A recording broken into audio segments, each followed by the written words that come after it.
making over 200 grand last year. Kinda insane.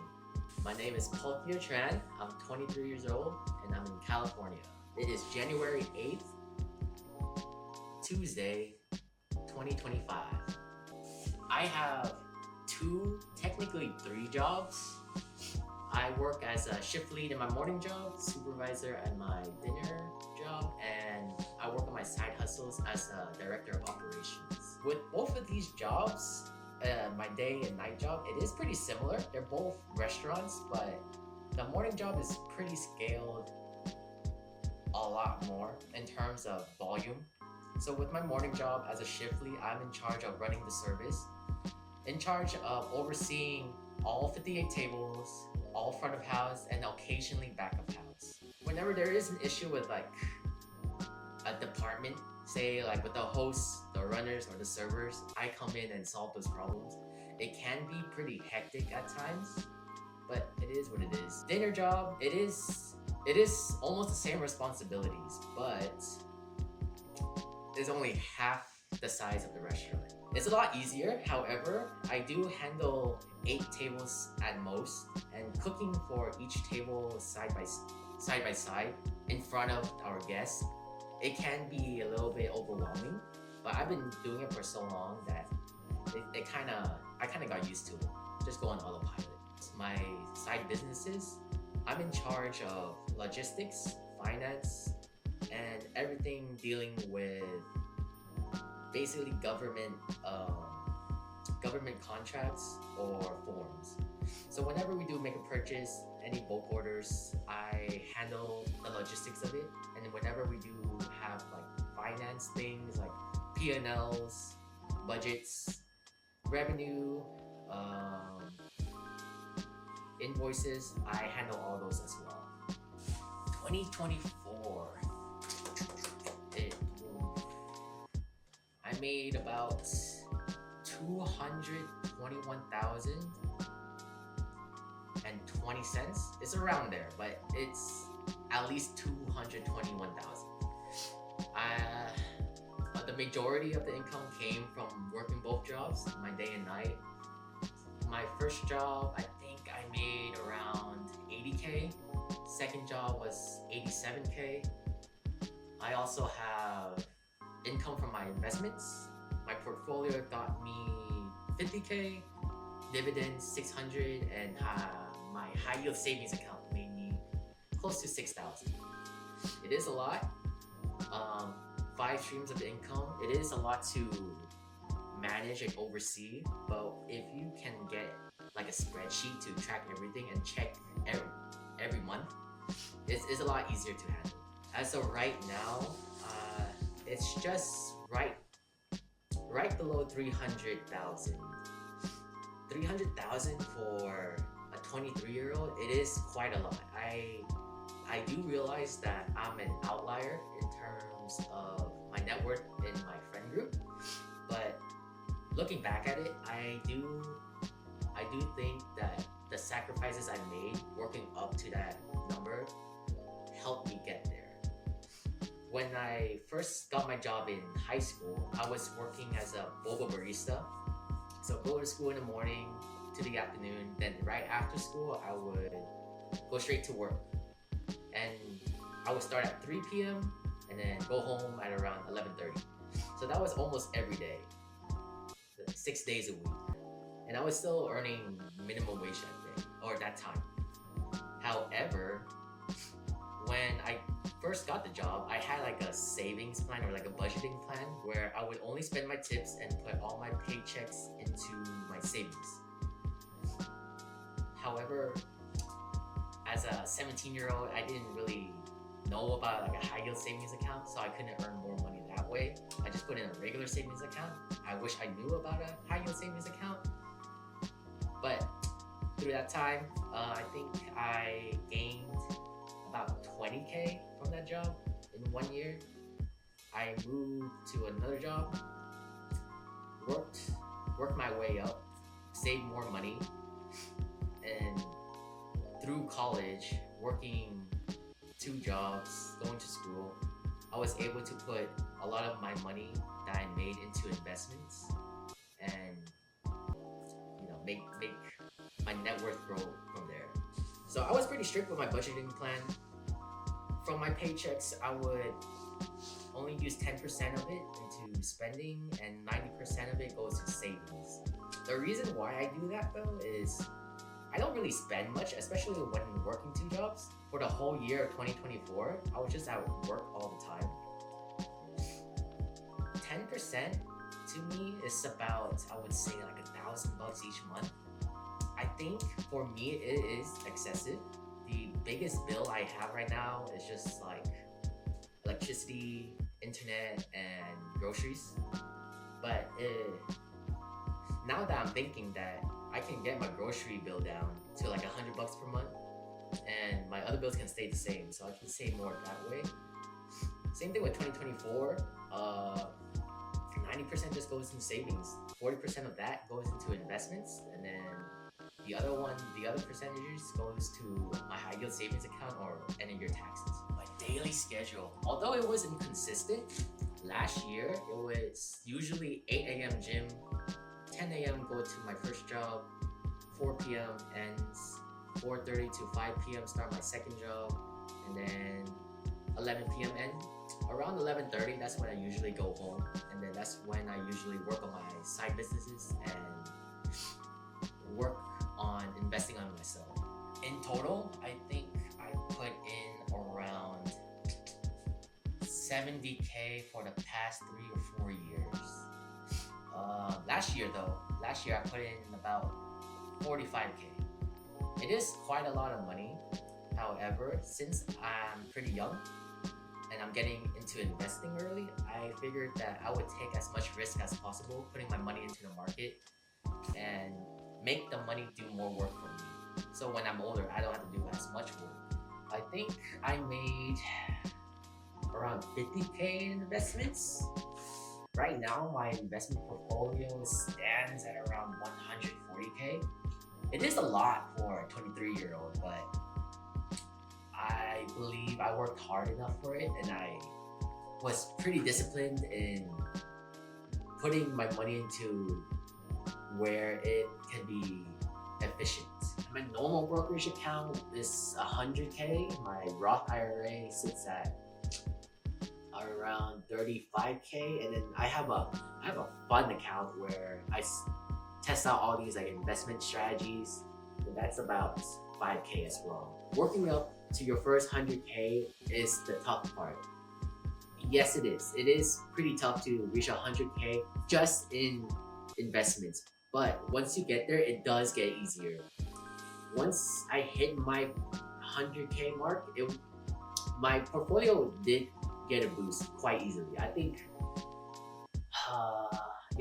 each week on average I do earn about 1K, at least in 2024. I'm not sure in 2025, but it has been about 1K per week. It's not very specific, it's very broad, it's very general. In my 20s, I do plan to invest majority in stocks and the minority in index funds or ETFs, but when I hit my 30s, when I hit my 40s, those plans change along the way. I would allocate more funds and investments into index funds, ETFs, mutual funds, this and whatnot, and less into stocks. As I do get older, I do plan to put more of my money and investments in safer yet steadier options. However, right now, as a 23-year-old, I do plan to take on more risk. When I was in high school, I was in an econ class, and my teacher made the whole class play this investing simulator game. It was pretty fun until it got pretty competitive. Everybody was trying to get the highest number, and I was one of those students as well. I think we played that simulator for about 5 months for a whole semester, and starting off with 100K in my portfolio, I think I grew it about 60% at the end. So I ended up being one of the top 5 investors in that class. Well, I mean, if you put it that way, like age doesn't really matter. It just matters if you make the money or not to invest with. So the first step into investing, just make money. So that way you can put that money into a job that can make you more money. But learning how to invest right, there's no right way of investing. It's just which way is best for you at that time. So yes, age is a factor into investing. Like how I'm 23 years old and I'm putting more risk into my investments. But I can also look at it in another perspective. Even if I am 23, I can just put all my money into ETFs and just let it ride. That's like the safest way to investing. Just put your money into a company or into like a mutual fund that has very positive returns. And within America, there's a lot of ETFs or like index funds that has decades of positive returns. You just have to try to find one. Not that hard to find. You can look at any financial YouTuber. They're gonna mention like the SPY. That's usually the best one. If you want to go into like a nitty gritty of it, I think uh, a good general rule of thumb is that if a company is making more money than it's spending, because you can always look at their financial statements online. If they are making more money than they're spending, then that's usually a good company to invest in. I did go to college. I went to San Jose State, studied nutrition, concentration in dietetics.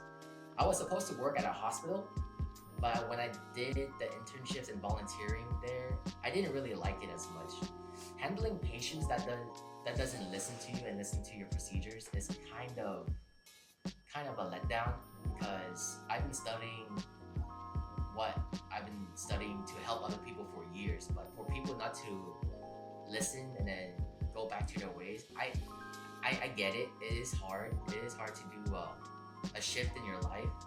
I can't stay with them saying the same thing over and over again. Throughout college, we had this thing for my majors.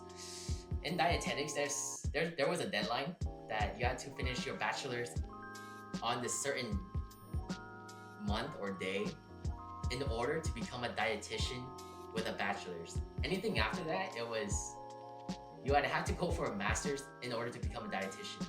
And that would suck because I've been paying college for 3.5 years out of my own pocket. And that was a huge hit on my finances. So being me, I would try to get as much classes as possible in a semester, complete them, try to graduate early, but then in the end, I officially got burnt out. It was too much. Going to school, studying, going to my 2 jobs, that takes up most of the day. It was hard. And after I got burnt out, I couldn't do it anymore. School was not for me. I do have 2 businesses. I have Fitness Studios and Hidden Covers. I joined Fitness Studios about 2 years ago with my business partner of mine. He started it about 5 years ago, and I see a lot of potential in the business, especially within the streetwear market. Since fashion is changing almost every year, my business partner has the eye for it. He can catch trends really quickly, and he can create something that suits everybody. For my other business, it's vintage clothing. We mainly do t-shirts, but we're thinking about expanding to other apparel as well. It's still in the startup phase. We're still trying to figure out the kinks of everything, but it's getting there. I see both of the business taking the right steps into achieving their goals. During my free time, I like making music, making like lo-fi music or cinematic orchestral music. It is fun to work on whenever I do have time outside of work. However, it would be nice if that music or that hobby of mine can generate me money. A little bit of money on the side for gas and groceries would be nice. I know money is the universal currency in life, other than time and energy. However, I think money should be a tool in order for you to use to get you to where you want to be. Money shouldn't dictate how you live your life, but it should help you live the life that you want it to be. I feel like people are bounded by money too much, but they don't really appreciate the little things in life. For example, like I do make a lot of money now. However, I do find enjoyment in doing the little things like chores, laundry, grocery shopping, just the little things. Living here is pretty expensive, but it does teach me how to appreciate the little things that life gives me. Being rich, being wealthy.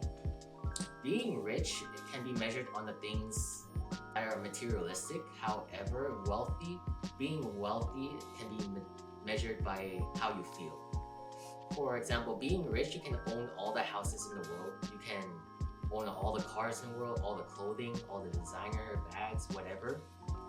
But if all of that makes you feel good, then that is also being wealthy, feeling wealthy. However, if for me personally, I just like to enjoy the time I have with other people. I like to enjoy new foods. I like to enjoy new experiences. That for me is being wealthy. I don't need all the money in the world to do all those things in order to feel wealthy. That kind of goes back to the thing I said about sacrifice.